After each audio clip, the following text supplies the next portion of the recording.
क्योंकि वो गांव की परंपरा हिसाब से झाड़ फूंक का भी काम करते थे। और भी कई महारथी हमारे जो बीच में नहीं है, उनको भी मैं श्रद्धा सुमन अर्पित करता हूँ।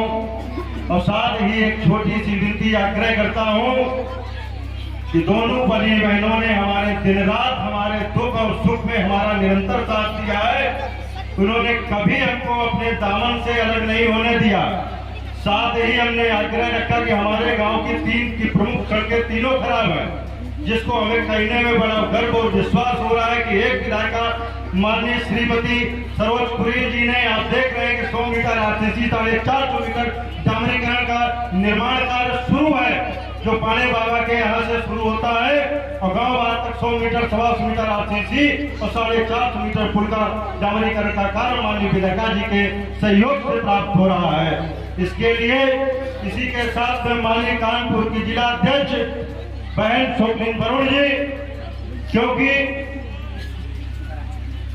लखनपुरी जी के दरवाजे से लेकर हमीरपुर रोड तक का डामरीकरण का कार्य अतिशीघ्र आपको सुनिश्चित करने का कार्य माननीय अध्यक्षा जी के द्वारा होगा। इसी के साथ में चूंकि पदों की गरिमा मान कर रखते हुए आप सभी से इन दोनों महान हस्तियों की आज आपके गांव में पदार्पण हुआ है, इसी के साथ में इन सबको धन्यवाद देता हूं। आप सबकी तरफ से बारंबार प्रणाम करता हूं, क्योंकि घाटमपुर की धरती में ये दोनों मात्र शक्तियां आपके लिए दिन और रात संघर्ष करने के लिए अपने घरों में 2-2 बजे रात के पहुंचती है। और हमारे घर की महिलाएं रात के अंधेरा होता है तो अपने घरों में होती है, तो वो घर की रक्षा करती है, ये घरों की भी रक्षा करती है और हमारे परिवारों की भी रक्षा करती है। दिन को दिन, दिन को दिन और रात को रात नहीं देखती है। कभी कभी इनको सुबह का 4 बज जाता है अपने घर पहुंचने में, ना सुख से खा पाती है और ना सुख से रह पाती है। केवल मात्र आपके चिंतन के लिए वो दिन और रात संघर्ष कर रही है। मैं ऐसे विधायक और मैं इसी तरह जिला पंचायत अध्यक्ष जी को बारंबार प्रणाम करता हूँ और वादा करता हूँ कि आने वाले समय में ये दोनों मूर्तियां पुनः फिर इसी धरती पर, इसी रूप पर पुनः पदासीन रहे। मेरा भोलेनाथ से आग्रह, कांतानाथ जी से आग्रह और आप सबको इसी के साथ में बहुत बहुत धन्यवाद। जय श्री राम। औद्योगिक नगरी घोषित हो, जिससे कि नवयुवक जो हमारे पढ़ लिख करके घर में बैठ जाते हैं और वो उनको रोजगार मिले।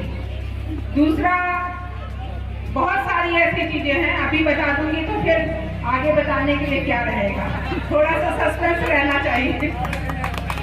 और आपसे मैंने एक वादा किया था कि आपकी, जैसा कि हमारे पूर्व जिला पंचायत सदस्य हमारे तन्मय तिवारी भैया ने बताया कि ये जब मैं यहाँ पर आई थी रामलीला में, तो मैंने एक घोषणा करी थी आपकी सड़क के लिए और आपके समक्ष गांव की चारों तरफ की सड़कें एक मकर जाल की तरह आपके हर एक, चाहे वो हमारी बहन स्वप्निल वरुण की तरफ से हो, चाहे हमारी विधायक निधि की तरफ से हो, चाहे हमारे त्वरित की तरफ से हो, चाहे PWD की तरफ से हो, चाहे आपके बीच में मंडी की भी सड़कें हैं, तो हर तरह से आपके क्षेत्र का विकास होगा, ये मैं वादा कर रही हूँ। क्योंकि रामचंद्र जी ने, भगवान रामचंद्र जी ने जो भी चीज मुझे दी है अपने आशीर्वाद से, मुझे जो यहाँ खड़ा किया है हमारे बुजुर्गों के आशीर्वाद से। जब हमारे बुजुर्ग आशीर्वाद देते हैं तो ये समझ लीजिए कि उनका आशीर्वाद भगवान श्री राम जी की आशीर्वाद की तरह लगता है और उनका बहुत सम्मान है। मैं सबसे यही कहूंगी कि अपने घर में बुजुर्गों का सम्मान करिए, अपने बच्चों को अच्छी शिक्षा दीजिए। यही रामचरितमानस में है कि अपने परिवार को एक राम रूपी, अयोध्या रूपी अपने घर को बनाइए, जिससे कि ये रामलीला का यही उद्देश्य है। हर घर, हर गांव में रामलीला कराने का यही उद्देश्य है कि आप अपने घर में अयोध्या का निर्माण करें। हमारे समक्ष बैठी भी हमारी बहनें जो कि ये काम कर सकती हैं और ये काम शिक्षा के वजह से होता है और शिक्षा सबसे बड़ी महत्वपूर्ण चीज है हमारी महिलाओं के लिए। और मैं धन्यवाद दूंगी यहाँ के प्रधान जी का, यहाँ की पूरी जनता का, यहाँ के जो आयोजन कर रहे हैं, जो समिति के सभी आयोजक हैं, सबका, जिन्होंने मुझे ये सम्मान दिया। इस मंच पे समक्ष हमारे खड़े हुए सभी लोगों का मैं बहुत बहुत धन्यवाद देती हूँ और धन्यवाद देती हूँ भगवान पुरुषोत्तम श्री रामचंद्र जी का, जिन्होंने मुझे आशीर्वाद दिया।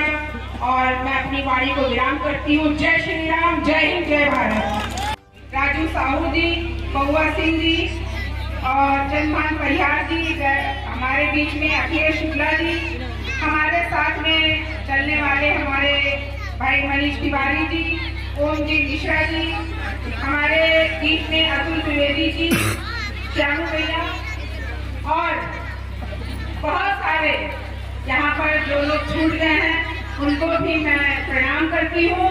जो हमारे समक्ष खड़े हैं उनको भी, अभिनव भैया हमारे बीच में, सभी जो लोग यहाँ पर उपस्थित हैं। आज ये पवित्र मंच पे जो रामलीला का आयोजन हुआ है संचितपुर ग्राम में, संचितपुर ग्राम कोई ऐसा ग्राम नहीं है कि जहाँ पर हम लोग आए न हो। 2012 से लेकर के 2023 हो गई है, जाने कितनी बार ये मुझे सौभाग्य प्राप्त हुआ आप लोग के बीच में, लेकिन जो आज की स्थिति है वो सौभाग्य प्राप्त कराने का श्रेय मेरी पूरी घाटमपुर जनता का है। और मेरी आज यहाँ पर उस घाटमपुर जनता में आप भी शामिल हैं और आपका भी एक एक कीमती वोट मुझे प्राप्त हुआ, अपना दल को प्राप्त हुआ, गठबंधन को प्राप्त हुआ। हमारे बीजेपी के एक एक कार्यकर्ता ने जितनी मेहनत करी, मैं उनको प्रणाम करती हूँ। वो चाहे बूथ स्तर का हो, चाहे कितना भी बड़ा पदाधिकारी हो, सबने मिल करके जो सामंजस्य बैठाया, उसका नतीजा कि आज घाटमपुर विधानसभा का एक मोती हमारी पूरी 403 विधानसभाओं में गिना जाता है। और आप लोग ने इस विधानसभा के लिए बहुत सारे ऐसे तोहफे हैं जिनको आपके समक्ष लाने के लिए कड़ी मेहनत करनी पड़ती है। और कड़ी मेहनत के साथ साथ मैं आप लोग से जैसे कहती हूँ, जब तक आपका काम ना हो जाए पीछा मत छोड़िए। तो मैं भी उनका पीछा नहीं छोड़ती हूँ जब तक मेरा काम ना हो जाए। तो मेरी एक ही इच्छा है कि आपका सम्मान बचे और सम्मान में मैं आपके साथ खड़ी हूँ। और दूसरा, घाटमपुर विधानसभा का पूरा संपूर्ण विकास हो और मेरे इस विकास में आपकी औद्योगिक नगरी घोषित हो, जिससे कि नवयुवक जो हमारे पढ़ लिख करके घर में बैठ जाते हैं और वो उनको रोजगार मिले। दूसरा,